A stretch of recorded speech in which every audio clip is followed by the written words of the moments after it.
The ultimate American action hero is back in Rambo First Blood Part 2, the sequel to the famous First Blood, which I'm not sure if it was intended to create a franchise, but it certainly has created one hell of a one, starring Sylvester Stallone in all of them, all by different directors, this one being George P. Cosmatos. David Morrell was the guy who created basically the screenplay and the characters, especially the character of Rambo. So he's the OG of the whole thing. So Rambo 2, or First Blood Part 2, you can say, starts off, I don't know how many years after the first one, but Rambo has been placed in a like a war prison, and he's basically doing a bunch of work for the prison, and basically kept in there for as a war criminal kind of thing for all the shenanigans he pulled in the first film, obviously.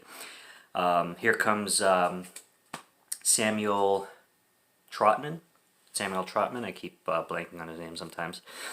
Sam Trotman, the colonel who created Rambo, is doing basically everything he can to get Rambo out of this prison, and he falls upon a mission that he ends up giving to Rambo, where he needs to send Rambo back to Nam, where Rambo basically knows the land better than anybody else. He's also one of three people who is best qualified to basically survive this mission and pass it.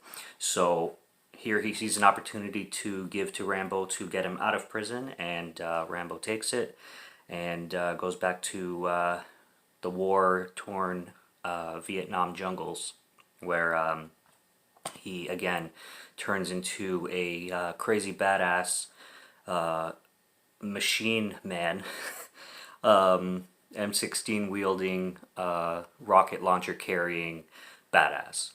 And like I said, it pumps the action. It turns purely into an action movie, and it goes away from the whole drama and the deep story that the first film had, which can be a good thing and a bad thing. It depends really what you're looking for. But it's an enjoyable film for what it is, for sure. There's a shit ton of action. It's I mean, the story's all right. There's a lot of there's a lot of betrayal in this one, because it ends up where the mission that Rambo was sent to do isn't exactly what was told. He ends up finding out that he is only being sent to Nam to take pictures of POVs and not actually rescue them, because it's another team that's going to be rescuing the POVs. And later on, you find out that the colonel, not the colonel Sam Trotman, but another new character named Murdoch, basically is sending him over there to cover some shit up, and he has no intentions on saving any POVs. He's kind of using them as collateral damage, just to kind of hush it up and make the U.S. kind of view it as them just losing their lives during war kind of thing.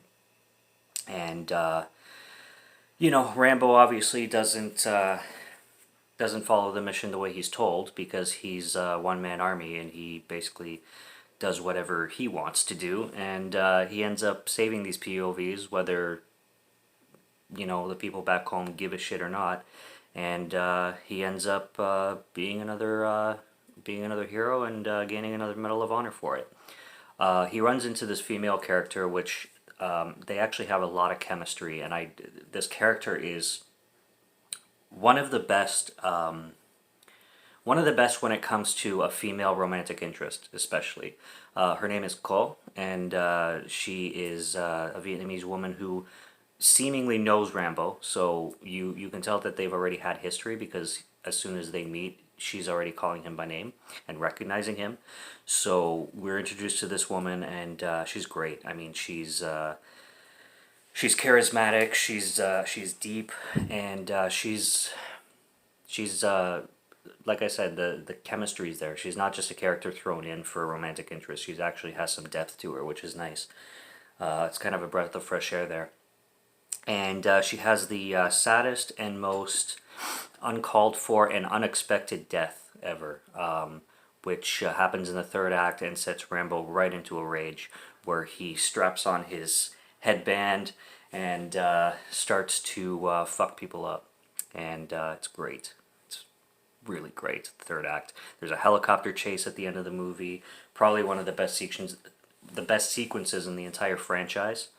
And yeah, it goes on for he's running away from this huge ass Apache helicopter, and he's got like a much smaller helicopter, and he's dodging and shit.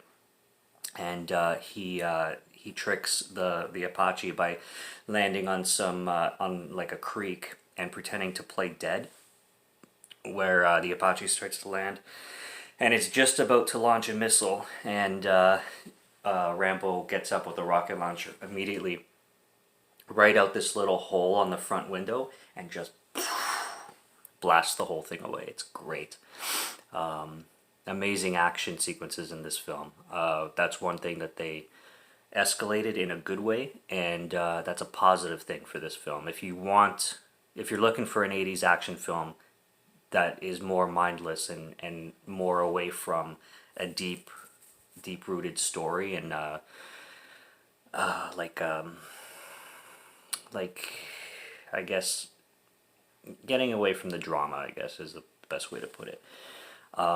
Yeah, straight up, guy movie, action sequence, action throughout. This is it. And so's the rest of the franchise, by the way. It only gets more and more actiony as it goes along. So it's a recommendation from me. I'd say the Rambo films they start to step down as they go along, in my opinion, in comparison.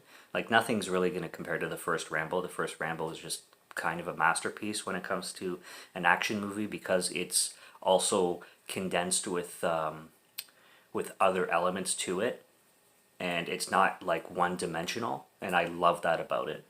And where the other ones kind of do start getting one-dimensional, even though that one dimension is very great for what it is, it's still kind of just what it is, and still fun though.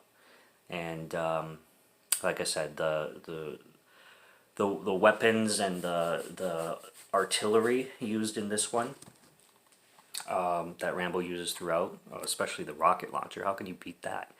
Are fantastic, and yeah, it's a lot of fun. It's a lot of fun. I don't really have explosive arrows too. I forgot about that. One guy is blown to shit with an explosive arrow. Worst shot in the world too. He's trying to hit Rambo from, I don't know, 30 feet away, 50 feet away with an assault rifle and then a handgun, and he takes like 6 shots, 8 shots, and then Rambo's just like total chill and just pew, and guts everywhere. It's great.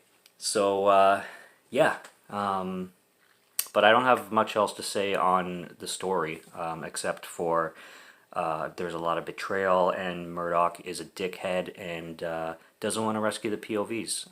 Just wants to send him off for dead and trick Rambo into completing a mission that he's basically doing fuck all. And also, Murdoch is an idiot for not knowing anything about Rambo, because he's sending Rambo to take pictures of an empty POV camp, which is supposed to be empty, but how is he knowing, because the POV camp was not empty, so he assumes it's empty? Like, shouldn't he have planned this a little bit better? It's kind of weird in that sense, where he's sending Rambo, this killing machine, to a POV camp, which is supposed to be, or POW camp, sorry, POW camp, prisoners of war camp, which is supposed to be empty, but it ends up not being empty. And then obviously Rambo's not going to be like, oh, well, my mission is to take pictures. Obviously Rambo's going to be Rambo. So, I don't know, Murdoch is kind of a dumbass. But, yeah, he's the villain of the film, and it is what it is, I guess. If you look past that, it's it's a damn good movie. It's a damn good movie for what it is. Like I said, that's the main point of it, and I definitely recommend it. Probably could be my second favorite of the franchise. I really have to rewatch number 4 and 5. I know 3 is my least favorite, so I've always found the third boring. I think I've watched it twice, and I find it pretty boring for a Rambo film. But I'm gonna be watching it again, and I'm gonna be giving my full thoughts right after that, and we shall see if things change. But as for my 2 watches that I've given it, yeah, I have to say it's my least favorite. But anyways, that is Rambo First Blood Part 2, beautiful 4K with slip, and that's today's review, today's Cellar review. And hope you're enjoying everything you're seeing so far. Plenty more to come. So cheers, and till next review.